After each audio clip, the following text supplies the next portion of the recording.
मांस खाइबा द्वारा आमर पाप हुए ना पुण्य हुए यही विषय आपनको गोटे सुंदर कथाटे शुणाइबी। जदि आपण माने एही वीडियो देखुछंती तेबे याकु संपूर्ण भावे शुणंतु, नहेले आपनको पाप लागि पारे। काहेकि ना यह गरुड़ पुराण संगृहित अटे। सेथिपाई वीडियो को शेष जाय देखिबाकु अनुरोध, जहा द्वारा आपण एथुरु बहुत ज्ञान प्राप्त करि परिबे। ए कथा सेते बेलर जे समय भगवान श्रीकृष्ण ताकर बाल्यलीला करुथिले। थरे श्रीकृष्ण गोटे गछमूल बसी बंशी बजाउथिले। से समय गोटे हरिण तांको आड़कू दौड़ी करी आसिला एवं तांको पछपटे जाई लुचि गला। से हरिणटी बहुत डरी जाइथिला।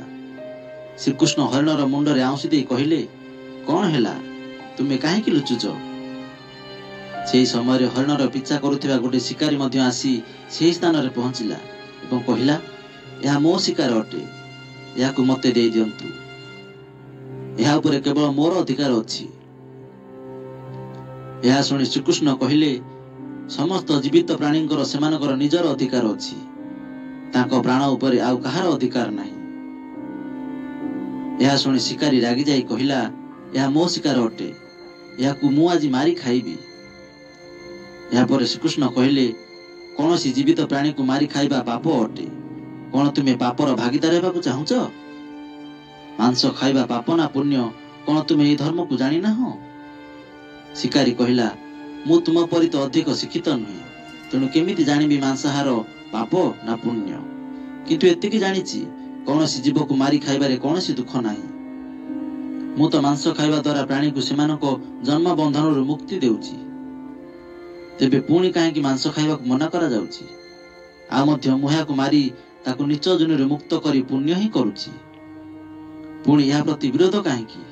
याकु तो प्रोत्साहित करिवा कथा। जहा मु सुनिछि जे जीव हत्या कथा शास्त्र रे मध्ये लिखा होईछि।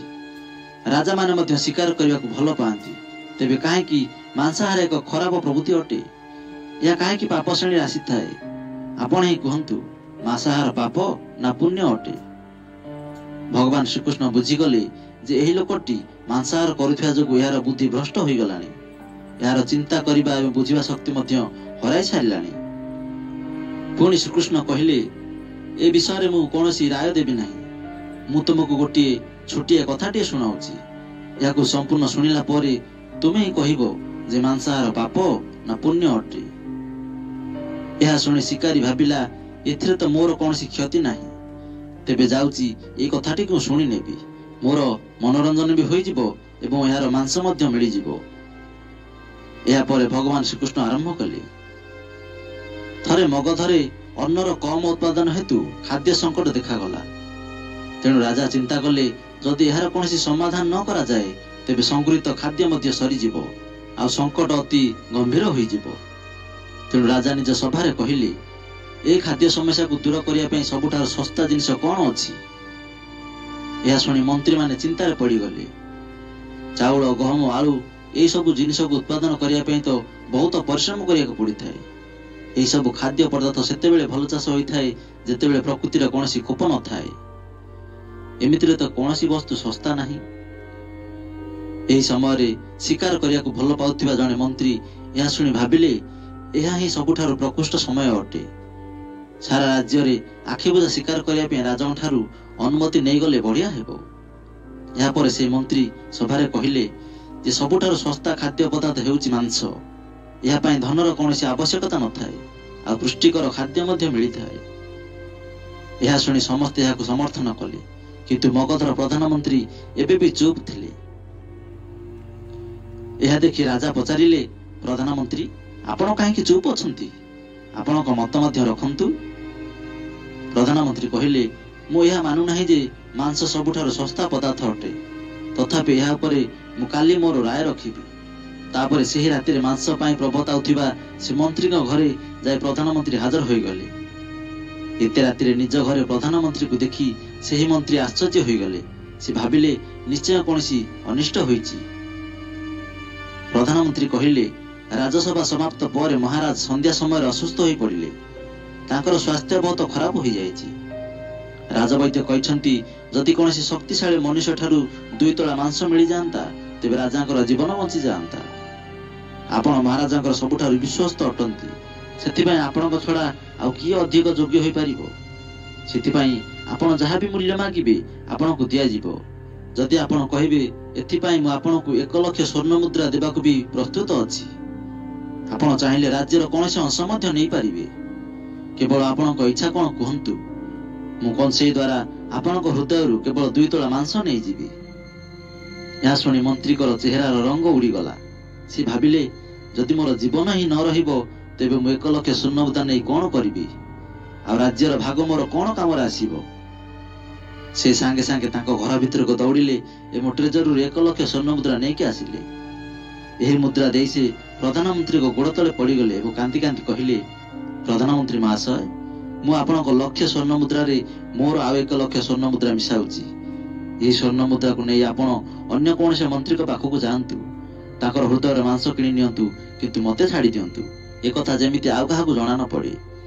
ମୁଁ ଆପଣଙ୍କୁ ବିନତି କରୁଛି। ଏସବୁ ପ୍ରଧାନମନ୍ତ୍ରୀ ବୁଝି ସାରିଥିଲେ। ସେ କେବଳ ଟିକିଏ ମାଂସ ଦ୍ୱାରା ତାଙ୍କୁ ଆଉ ଟିକିଏ ଡରାଇବାକୁ ଚାହୁଁଥିଲେ। ପୁଣି ପ୍ରଧାନମନ୍ତ୍ରୀ କହିଲେ, ମନ୍ତ୍ରୀ ମହାଶୟ, ଆପଣଙ୍କ ଶରୀର ବହୁତ ବଳଶାଳୀ ଅଟେ। ଆପଣଙ୍କ ଚେହେରା ମହାରାଜଙ୍କ ଚେହେରା ସହିତ ମିଶି ଯାଉଛି। ସେଥିପାଇଁ ରାଜବୈଦ୍ୟ ଖାସ୍ ଆପଣଙ୍କ ନାଁ ନେଇ କହିଛନ୍ତି। ଆପଣଙ୍କ ଦାନ ଦ୍ୱାରା ଆମର ଏକ ଭଲ ରାଜାଙ୍କର ଜୀବନ ବଞ୍ଚି ଯାଇପାରେ। ଯଦି ଆପଣ କହିବେ ତେବେ ମୁଁ ଆପଣଙ୍କୁ ପ୍ରଧାନମନ୍ତ୍ରୀ ପଦ ଦେବା ପାଇଁ ବି ପ୍ରସ୍ତୁତ ଅଟେ। ଆଉ ମୁଁ ଆପଣଙ୍କର କର୍ମଚାରୀ ହୋଇ ରହିବି, କିନ୍ତୁ ପ୍ରଜାଠାରୁ ଆମ ରାଜାଙ୍କୁ ଛଡ଼େଇ ନିଅନ୍ତୁ ନାହିଁ। ମନ୍ତ୍ରୀ ମନେ ମନେ ଭାବିଲେ, ଆରେ ଆରେ, ମୁଁ ତ ଏଠାରେ ସମ୍ପୂର୍ଣ୍ଣ ଭାବେ ଫସିଗଲି। ସଙ୍ଗେ ସଙ୍ଗେ ସେ ଅଙ୍ଗବସ୍ତ୍ର ପିନ୍ଧି ପଡ଼ି ପାଦରେ ଜୋତା ମଧ୍ୟ ପିନ୍ଧି ପଡ଼ିଲେ। ଯେମିତି ସେ ସେଠାରୁ ଖସିବା ପାଇଁ ବାହାରିଲେ, ସାଙ୍ଗେ ସାଙ୍ଗେ ପ୍ରଧାନମନ୍ତ୍ରୀଙ୍କ ଗୋଡ଼ ତଳେ ପଡ଼ିଗଲେ ଏବଂ କହିଲେ, ପ୍ରଧାନମନ୍ତ୍ରୀ ମହାଶୟ, ମୁଁ ଏହି କାମ ପାଇଁ ସମ୍ପୂର୍ଣ୍ଣ ଅଯୋଗ୍ୟ ଅଟେ। ଯଦି ପ୍ରାଣ ନ ରହିବ ତେବେ ପ୍ରଧାନମନ୍ତ୍ରୀ ପଦ ଏବଂ ରାଜପଦ ନେଇ ମୁଁ କ'ଣ କରିବି? ଯଦି ଆପଣ ଚାହିଁବେ ତେବେ ମୋର ସବୁ କିଛି ନେଇଯାଆନ୍ତୁ, କିନ୍ତୁ ମୋର ପ୍ରାଣ ନିଅନ୍ତୁ ନାହିଁ। ମୁଁ ଏହି ଭବନ ଏବଂ ସାରା ଧନ ଆପଣଙ୍କୁ ଦେଇଦେଉଛି ଏବଂ ରାତାରାତି ଏଠାରୁ ପଳାଇବି। ଏତିକି କହି ସେ ତାଙ୍କର ଘୋଡ଼ା ଆଡ଼କୁ ଦୌଡ଼ିଲେ ଏବଂ ଯେମିତି ସେ ଲଗାମକୁ ଧରିଯିବା ପାଇଁ ବାହାରିଛନ୍ତି, ଏପଟ ପ୍ରଧାନମନ୍ତ୍ରୀ ଡାକ ଛାଡ଼ିଲେ, ଆରେ ତୁମର ପରିବାରକୁ ତୁମେ ଛାଡ଼ି ଚାଲି ଯାଉଛ ଯେ? ଏହା ଶୁଣି ମନ୍ତ୍ରୀ କହିଲେ, ମୋ ପ୍ରାଣ ଠାରୁ କିଛି ବି ପ୍ରିୟ ନାହିଁ। ଯେବେ ପ୍ରାଣ ରହିବ ନାହିଁ ତେବେ ପରିବାର ନେଇ କ'ଣ କରିବି? ଜୀବନ ବଞ୍ଚିଲେ ଏମିତି ହିଁ ସୁଖରେ ରହିଯିବି। ଏତିକି କହି ସେ ସାଙ୍ଗେ ସାଙ୍ଗେ ଘୋଡ଼ା ଉପରେ ବସି ପଡ଼ିଲେ ଏବଂ ଯେତେବେଳେ ଯିବା ପାଇଁ ବାହାରିଲେ, ପ୍ରଧାନମନ୍ତ୍ରୀ ଘୋଡ଼ାର ଲଗାମକୁ ଧରି କହିଲେ, ତୁମେ କେଉଁଆଡ଼େ ଯିବାର ଆବଶ୍ୟକତା ନାହିଁ। ତୁମେ ଘରେ ଶାନ୍ତିର ସହିତ ରୁହନ୍ତୁ। ମୁଁ ଆଉ କେଉଁଆଡ଼େ ପ୍ରୟାସ କରୁଛି। ଏହା କହି ପ୍ରଧାନମନ୍ତ୍ରୀ ସେଠାରୁ ଚାଲିଗଲେ। ପ୍ରଧାନମନ୍ତ୍ରୀ ଗଲା ପରେ ମନ୍ତ୍ରୀଙ୍କ ଦେହରେ ଜୀବନ ପଶିଲା, କିନ୍ତୁ ଶାନ୍ତିରେ ଆଉ ଶୋଇପାରିଲେ ନାହିଁ। ଏହାପରେ ପ୍ରଧାନମନ୍ତ୍ରୀ ସ୍ୱର୍ଣ୍ଣ ମୁଦ୍ରା ନେଇ ସମସ୍ତ ମନ୍ତ୍ରୀଙ୍କ ଘରକୁ ଗଲେ। ସମସ୍ତଙ୍କୁ ରାଜାଙ୍କ ପାଇଁ 2 ତୋଳା ମାଂସ ମାଗିଲେ, କିନ୍ତୁ କେହି ହେଲେ ରାଜି ହେଲେ ନାହିଁ। ସମସ୍ତେ ନିଜର ଜୀବନ ବଞ୍ଚିବା ପାଇଁ ଯେତେ ପାରିଲେ ସେତେ ଅଧିକ ସ୍ୱର୍ଣ୍ଣ ମୁଦ୍ରା ଦେଇଦେଲେ। ଏହି ପ୍ରକାରରେ ପ୍ରଧାନମନ୍ତ୍ରୀ ଗୋଟିଏ ରାତିରେ କୋଟି କୋଟି ସ୍ୱର୍ଣ୍ଣ ମୁଦ୍ରା ଜମା କରିନେଲେ ଏବଂ ସକାଳ ହେବା ପୂର୍ବରୁ ନିଜ ମହଲରେ ପହଞ୍ଚିଗଲେ। ତା ପରଦିନ ରାଜସଭାରେ ସମସ୍ତ ମନ୍ତ୍ରୀ ସମୟ ପୂର୍ବରୁ ହାଜର ହୋଇଗଲେ। ସମସ୍ତେ ଏହା ଜାଣିବାକୁ ଚାହୁଁଥିଲେ ଯେ ରାଜା ସୁସ୍ଥ ଅଛନ୍ତି ନା ନାହିଁ, କିନ୍ତୁ କେହି କାହାକୁ କିଛି ହେଲେ କହୁନଥିଲେ। ସମସ୍ତେ ରାଜ୍ୟ ବୈଦ୍ୟଙ୍କୁ ଦେଖା କରିବାକୁ ଚାହୁଁଥିଲେ, ଯାହାଦ୍ୱାରା ରାଜାଙ୍କର ସ୍ୱାସ୍ଥ୍ୟ ଅବସ୍ଥା ବୁଝି ହେବ। ସେପଟେ ପ୍ରଧାନମନ୍ତ୍ରୀ ସମସ୍ତ ସୈନ୍ୟକୁ ଆଦେଶ ଦେଇଥିଲେ, ଯେ ପର୍ଯ୍ୟନ୍ତ ମହାରାଜ ରାଜସଭାକୁ ନ ଆସିଛନ୍ତି ସେ ପର୍ଯ୍ୟନ୍ତ କୌଣସି ମନ୍ତ୍ରୀ ମହଲ ବାହାରକୁ ଯିବା ପାଇଁ ଅନୁମତି ନାହିଁ। କିଛି ସମୟ ପରେ ରାଜା ଯେମିତି ଆସନ୍ତି ସେମିତି ଆସିଲେ ଏବଂ ଚିରାଚରିତ ଢଙ୍ଗରେ ସିଂହାସନରେ ବିରାଜମାନ କଲେ। ସମସ୍ତ ମନ୍ତ୍ରୀ ରାଜାଙ୍କୁ ଭଲ ଭାବରେ ଦେଖିଲେ ଯେ ମହାରାଜ ତ କୌଣସି ଦୃଷ୍ଟିରୁ ବି ଅସୁସ୍ଥ ଲାଗୁନାହାନ୍ତି, ଯେମିତି ତାଙ୍କର କିଛି ବି ହୋଇନାହିଁ। ପ୍ରଧାନମନ୍ତ୍ରୀ କ'ଣ ଆମକୁ ମିଛ କହିଲେ? ସବୁ ମନ୍ତ୍ରୀମାନେ ମନେ ମନେ ଏହି କଥା ବିଚାର କରୁଥାନ୍ତି, କିନ୍ତୁ କେହି ହେଲେ ଅନ୍ୟ କାହାକୁ ଜଣାଉନଥାନ୍ତି। ଏହାପରେ ପ୍ରଧାନମନ୍ତ୍ରୀ ରାଜାଙ୍କ ପାଖରେ 1 କୋଟି ସ୍ୱର୍ଣ୍ଣ ମୁଦ୍ରା ଜମା କରିଦେଲେ। ଏହାପରେ ରାଜା ପଚାରିଲେ, ଏହି ସ୍ୱର୍ଣ୍ଣ ମୁଦ୍ରା କାହା ପାଇଁ ଏବଂ ଏହା କେଉଁଠାରୁ ଆସିଲା? ପ୍ରଧାନମନ୍ତ୍ରୀ କହିଲେ, ମହାରାଜ, 2 ତୋଳା ମାଂସ ପାଇଁ ଏତେ ସ୍ୱର୍ଣ୍ଣ ମୁଦ୍ରା ଜମା ହୋଇଗଲା, କିନ୍ତୁ ମାଂସ ମିଳିଲା ନାହିଁ। ନିଜର ଜୀବନ ବଞ୍ଚିବା ପାଇଁ ମନ୍ତ୍ରୀମାନେ ଏହି ସ୍ୱର୍ଣ୍ଣ ମୁଦ୍ରା ଦାନ କରିଛନ୍ତି। ଏବେ ଆପଣ ବିଚାର କରନ୍ତୁ ଯେ ମାଂସ କେତେ ଶସ୍ତା ଅଟେ। ରାଜା ଏହାର ମର୍ମ ବୁଝିପାରିଲେ। ସେ ପ୍ରଜାଙ୍କୁ ଅଧିକ ପରିଶ୍ରମ କରିବା ପାଇଁ ନିବେଦନ କଲେ ଏବଂ ରାଜାଙ୍କ ଖାଦ୍ୟ ଭଣ୍ଡାରରୁ ଖାଦ୍ୟ ବାହାର କରି ପ୍ରଜାମାନଙ୍କୁ ଦିଆଗଲା ଏବଂ ପୁଷ୍ଟିକର ଖାଦ୍ୟ ପାଇଁ ଚାଷ କାର୍ଯ୍ୟ ଆରମ୍ଭ କରିବା ପାଇଁ ଆଦେଶ ଦେଲେ। ସେହି 1 କୋଟି ସ୍ୱର୍ଣ୍ଣ ମୁଦ୍ରା ଏହି କାର୍ଯ୍ୟ ପାଇଁ ଏବଂ ଶ୍ରମିକଙ୍କର କଲ୍ୟାଣ ପାଇଁ ଖର୍ଚ୍ଚ କରାଗଲା। ଏହାପରେ ସାରା ରାଜ୍ୟରେ ଭଲରେ ଚାଷବାସ ହେଲା ଏବଂ ଭଲ ଉତ୍ପାଦନ ମଧ୍ୟ ହେଲା। ଏହି ପ୍ରକାରରେ ରାଜ୍ୟରୁ ଖାଦ୍ୟ ସଙ୍କଟ ମଧ୍ୟ ଦୂର ହୋଇଗଲା। ବନ୍ଧୁଗଣ, ଜୀବନର ମୂଲ୍ୟ କ'ଣ ତାହା ଭଗବାନ ଶ୍ରୀକୃଷ୍ଣ ଆମକୁ ଏହି କଥା ଜରିଆରେ ବୁଝେଇଲେ କି ଯେପରି ଆମ ଜୀବନ ଆମକୁ ଏତେ ପ୍ରିୟ ଅଟେ, ସେହିପରି ସମସ୍ତଙ୍କ ଜୀବନ ସମସ୍ତଙ୍କୁ ପ୍ରିୟ ଅଟେ। ତେଣୁ ନିଜ ହୃଦୟରୁ ଅନ୍ୟ ହୃଦୟର ଅବସ୍ଥା ଟିକେ ଚିନ୍ତା କରନ୍ତୁ। ଯଦି ସଂସାର ସମ୍ବନ୍ଧରୁ ମୁକ୍ତ କରିବା ତର୍କ ଠିକ ଅଟେ, ଯଦି ଜୀବ ହତ୍ୟା ଜୀବକୁ ସଂସାର ବନ୍ଧନରୁ ମୁକ୍ତ କରିବାର ଉପାୟ ଠିକ ଅଟେ, ତେବେ ଅତ୍ୟାଚାରୀ ମାନଙ୍କ ଦ୍ୱାରା କରାଯାଉଥିବା ନରସଂହାର ବି ମାନ୍ୟ ଅଟେ। ସେମାନେ ବି ଏହି ତର୍କ କରିପାରିବେ ଯେ ସେମାନେ ଲୋକମାନଙ୍କୁ ସଂସାର ବନ୍ଧନରୁ ମୁକ୍ତ କରାଉଛନ୍ତି ବୋଲି। ଯଦି କୌଣସି ଜୀବନ ନିଜ ପାଇଁ ବୋଝ ହୋଇଥାନ୍ତା, ତେବେ ସେ ଜୀବନ ବଞ୍ଚାଇବା ପାଇଁ ସଂଘର୍ଷ କରୁନଥାନ୍ତା। ଯେଉଁ ଜୀବକୁ ଆପଣ ମାରି ଖାଉଛନ୍ତି, ସେମାନଙ୍କୁ ନିଜ ଜୀବନ ବଞ୍ଚାଇବା ପାଇଁ କୌଣସି ଅବସର ମିଳିନଥାଏ। ବର୍ବରତା କେବଳ ତାହା ନୁହେଁ ଯେଉଁଠି କେବଳ ମନୁଷ୍ୟର ରକ୍ତ ବହିଥାଏ। ବର୍ବରତା ତାକୁ ମଧ୍ୟ କୁହାଯାଏ ଯେଉଁଠି ନିଜ ସ୍ୱାର୍ଥ ପାଇଁ ଏକ ନିରୀହ ପ୍ରାଣୀର ହତ୍ୟା କରାଯାଇଥାଏ। ଆମେ ଶେଷ ସମୟରେ ଜୀବନ ସାରା କରିଥିବା ପାପ ପାଇଁ ଜୀବନ ସାରା ସୁକର୍ମ କରିବା ପାଇଁ ଚେଷ୍ଟା କରିଥାଉ, କିନ୍ତୁ ଆମେ ଏକଥା ବି ଭୁଲି ଯାଇଥାଉ ଯେ ଯେଉଁ ଜୀବ ଆମ ପାଇଁ ମଲା ଏବଂ ଆମ ପାଇଁ ଏତେ କଷ୍ଟ ପାଇଲା, ତାର ଅଭିଶାପ ଆମକୁ କେବଳ ଏହି ଜୀବନରେ ନୁହେଁ ପରନ୍ତୁ ପରଜନ୍ମ ପର୍ଯ୍ୟନ୍ତ ବି ଛାଡି ନଥାଏ। ପରମାତ୍ମାଙ୍କ ଠାରୁ ଏହିଭଳି ଜ୍ଞାନ ପାଇ ଶିକାରୀ ପରିପୂର୍ଣ୍ଣ ହୋଇଗଲା, ଆଉ ତାକୁ ଜ୍ଞାନ ପ୍ରାପ୍ତି ହୋଇଗଲା।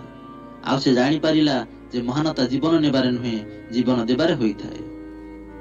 ଶିକାରୀ ଭଗବାନଙ୍କ ପାଖରେ ହାତ ଯୋଡ଼ି ସେଠାରୁ ଚାଲିଗଲା ଏବଂ ସେ ପ୍ରତିଜ୍ଞା କଲା ଜୀବନରେ ଆଉ କେବେ କାହାକୁ ହତ୍ୟା କରିବ ନାହିଁ। ବନ୍ଧୁଗଣ, ଏ ଭିଡିଓ ଆପଣଙ୍କୁ କେମିତି ଲାଗିଲା କମେଣ୍ଟ ମାଧ୍ୟମରେ ନିଶ୍ଚୟ ଜଣାଇବେ। ଭିଡିଓକୁ ଲାଇକ୍ କରିବା ସହିତ ସମସ୍ତ ବନ୍ଧୁମାନଙ୍କୁ ସେୟାର କରିବାକୁ ଜମାରୁ ଭୁଲନ୍ତୁ ନାହିଁ ଏବଂ ଚ୍ୟାନେଲକୁ ପ୍ରଥମ ଥର ଦେଖୁଥିଲେ ସବସ୍କ୍ରାଇବ କରିବାକୁ ମଧ୍ୟ ଭୁଲିବେ ନାହିଁ। ପୁଣି ଦେଖା ହେବ ଆଉ ଏକ ଜ୍ଞାନବର୍ଦ୍ଧକ ଭିଡିଓ ମାଧ୍ୟମରେ।